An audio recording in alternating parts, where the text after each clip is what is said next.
सुन लो, गलती व्यवस्था की। सरकार को पता है अगर सरकारी स्कूल में अच्छी पढ़ाई होगी तो प्राइवेट स्कूल नहीं चलेंगे। समझे आप?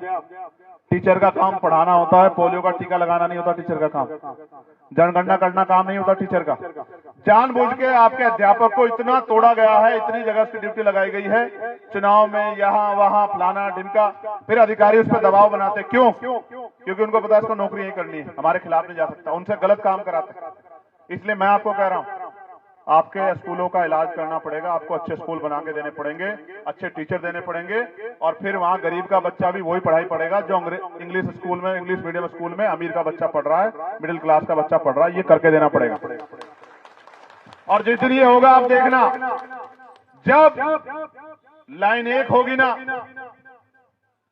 रेस की लाइन एक होगी, तब देखना कि गरीब के बच्चे भी अमीरों से पीछे नहीं रहेंगे। आपके अस्पतालों का इलाज करना पड़ेगा। उन अस्पतालों में ना डॉक्टर है, ना दवाइयां हैं, ना टेस्ट की मशीनें हैं, ना साफ सफाई है, ना सुविधाएं। क्यों नहीं है? नेता तो कहते हैं हमने बहुत अच्छी बना दी है, बहुत अच्छी बना दी है आपके लिए अच्छे अच्छे हॉस्पिटल बना दिए हैं। तो नेता अगर वो अच्छे हॉस्पिटल बने तो आप अपना इलाज क्यों नहीं कराते? आप एम्स क्यों जाते हो? आप फोर्टिज में क्यों जाते हो? आप मैक्स में क्यों जाते हो? आप बाहर क्यों जाते हो विदेश में? जब वो अच्छे हैं तो आप अपना इलाज कराओ ना वहां। इसलिए आपके अस्पताल अच्छे करने पड़ेंगे।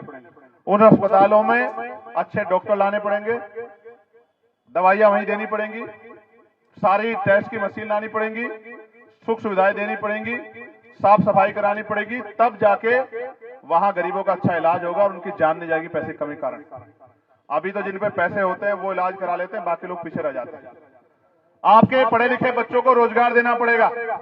रोजगार नहीं देंगे तो माँ बाप को वो बोझ लगने लग जाएंगे और उस बच्चे के मन में निगेटिविटी आ जाएगी कि मैं पढ़ लिख के भी ऐसे ही आवारा घूम रहा हूं, मेरे पास काम नहीं।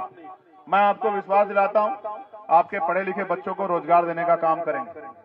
सरकारी रोजगार देंगे, जो सरकारी से बच जाएंगे उनको प्राइवेट रोजगार देंगे, जो प्राइवेट से बच जाएंगे उनको लोन देके काम करने का अवसर देंगे, और जो उससे बच जाएंगे और खेती करना चाहेंगे उनको खेती योग्य जमीन देके उनको खेती से जोड़ के, और सरकार उस खेती से होने वाली फसल को खरीद के उनके घरों तक रोजगार पहुंचाने का काम करेगी। महिलाओं को रोजगार देने का काम करेंगे घर पर, महिलाओं को। और मैं जानता हूं, मैं जिस परिवार से आऊं, मेरी मां वो बेचारी घास लेने जाती थी, तो घास लाके भैंस गाय जो हमने पाल रखी थी उनको दूध, उसको घास चारा डाल के उस दूध को बेच के हमारा खर्चा चलाती थी, मैं जानता हूं। और यहाँ मेरी अकेली मां नहीं, यहाँ बहुत सारी माएं जो इस काम को करती हैं, जिन पे खेत नहीं वो भी माएं इस काम को करती हैं। उन माओं को भी इज्जत की जिंदगी दिलाने के लिए उनको घर पे रोजगार देना पड़ेगा। ये काम हम लोग करेंगे, मैं आपको विश्वास दिलाऊंगा। मैंने आपको कहा मेरा चैलेंज है, पूरी मीटिंग यहाँ ज्वाइंट है। मैं एक ही काम कह रहा हूं, मरे हुए आदमी को जिंदा करने के बजाय आप जो काम बताओगे मैं उसका यहीं खड़े होकर तोड़ बताऊंगा कि काम हो सकता है नहीं हो सकता। कोई एक काम मुझे बताओ कि भाई ये काम नहीं कर पाओगे सब पावर में आके, आप बता दो, मैं मान जाऊंगा। मेरा चैलेंज है, बहुत सीनियर लोग बैठे हैं, कोई काम ऐसा नहीं है। कानून व्यवस्था अच्छी करने के साथ साथ उद्योग धंधे खोलने के लिए तमाम चीजें, सारे काम हो सकते हैं, लेकिन होंगे तभी जब नीयत किसी के लिए कुछ करने की होगी। जब नीयत लूट खसोट की होगी तो कुछ नहीं होगा। तो आपने मुझे बुलाया, मैं आपका धन्यवाद करता हूं, लेकिन मैं आपसे आग्रह कर रहा हूं, एक मौका आप आजाद समाज पार्टी को, चंद्रशेखर आजाद को दो। और ये हमारे विधानसभा अध्यक्ष रवि जी, कहां गए रवि जी? नीचे चले। ये हमारे छोटे भाई, हमारे नेताजी, ये इनका गांव भी है। इस वजह से मैं सभी ग्रामवासियों का बहुत बहुत धन्यवाद करता हूं। और मैं रवि जी से पूछ रहा था कि आप क्या करते हो, तो इन्होंने कहा भाई मैं परचून की दुकान करता हूं। तो ये परचून की दुकान करते करते भी अपना बहुत सारा समय पार्टी को देते हैं, इसलिए मैं इनका दोबारा आभार प्रकट करता हूं। कल मैं एक अपने कार्यकर्ता से मिला था, मेरी लोकसभा में नेटौर ब्लॉक के, नेटौर विधानसभा के एक ब्लॉक के अध्यक्ष हैं, वो सेक्टर अध्यक्ष हैं। आप भरोसा नहीं करोगे, आप देख सकते हो सोशल साइट पे, एक हाथ उनका बचपन से नहीं है, इतना इससे नीचे का हिस्सा, ऊपर का हिस्सा है, नीचे का नहीं है, और ये हाथ उनका कट गया। और मैंने कल चेक कराया था, मैं समीक्षा कर रहा था, उनका बूथ सबसे ज्यादा, उनका पूरा सेक्टर सबसे ज्यादा मजबूत है। मेरी समझ में आया, काम करने के लिए हाथों की जरूरत नहीं होती, संकल्प की जरूरत होती है, दिलचस्पी की जरूरत होती है, दिल की जरूरत होती है, जुनून की जरूरत होती है। मैं आपको विश्वास दिला कहना चाहता हूं, कुदरत ने 2 हाथ 2 पैर अच्छा दिमाग दिया है, एक जीवन मिला है, कुछ करके जाएंगे, ऐसे खाली भी नहीं जाएंगे। इसी जीवन में कुछ करके दिखा के जाएंगे कि आने वाली सदियों में लोग याद रखें कि कुछ करने के लिए कुछ लोग निकले थे और कुछ करके गए। मैं आपका आभार प्रकट करता हूं, और प्रधान जी, हरिंदर प्रधान जी का, जिनका बहुत बड़ा सहयोग इसमें रहा है, और कटारिया जी का, अपने इंस्पेक्टर साहब का, उनका बहुत बहुत धन्यवाद, उनके लिए बहुत सारी मंगल कामनाएं, और हमारे किसान मोर्चा जिलाध्यक्ष टीनू भाई, और सबसे ज्यादा धन्यवाद आप सब लोगों का, दोनों हाथ जोड़ के। सुनो, आप हो तो सब है, आप नहीं हो तो कोई भी नहीं, समझे नहीं समझे? आप हो तो सब, और हम तो आपसे हैं, आप जानते हैं, हमें और किसी चीज की बहुत परवाह नहीं। दोनों हाथ उठा के एक बार आशीर्वाद दे दो तो हम आगे की लड़ाई को लड़ लेंगे। नहीं, दोनों हाथ उठाओ, एक हाथ से नहीं, दोनों हाथ से।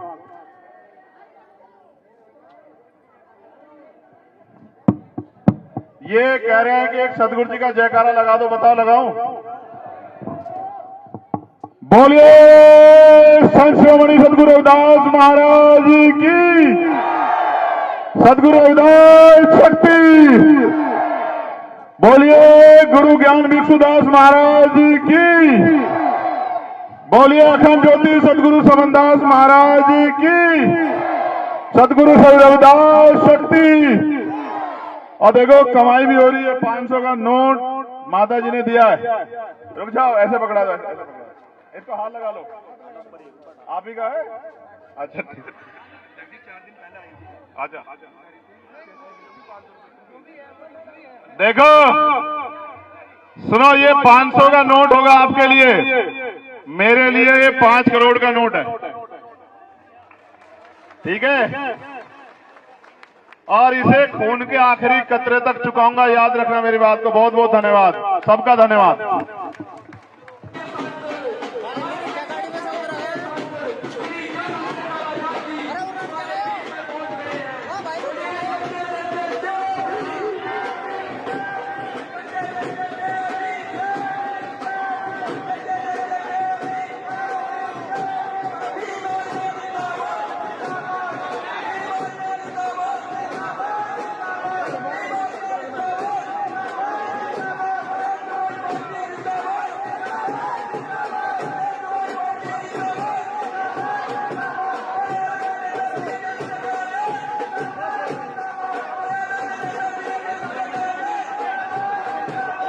सीसीए की और वीडियोस देखने के लिए सब्सक्राइब करें और बेल आइकॉन को दबाएं। किसी जाति का व्यक्ति हो, किसी धर्म का व्यक्ति हो, किसी प्रदेश का व्यक्ति हो, व्यापारी हो, किसान हो, नौजवान हो, महिलाएं हो, जहां भी किसी की समस्या आती है, चाहे पीआरडी के जवान हो, होमगार्ड के जवान हो, पुलिस के भाई हो, चाहे शिक्षा मित्र हो, अनुदेशक हो,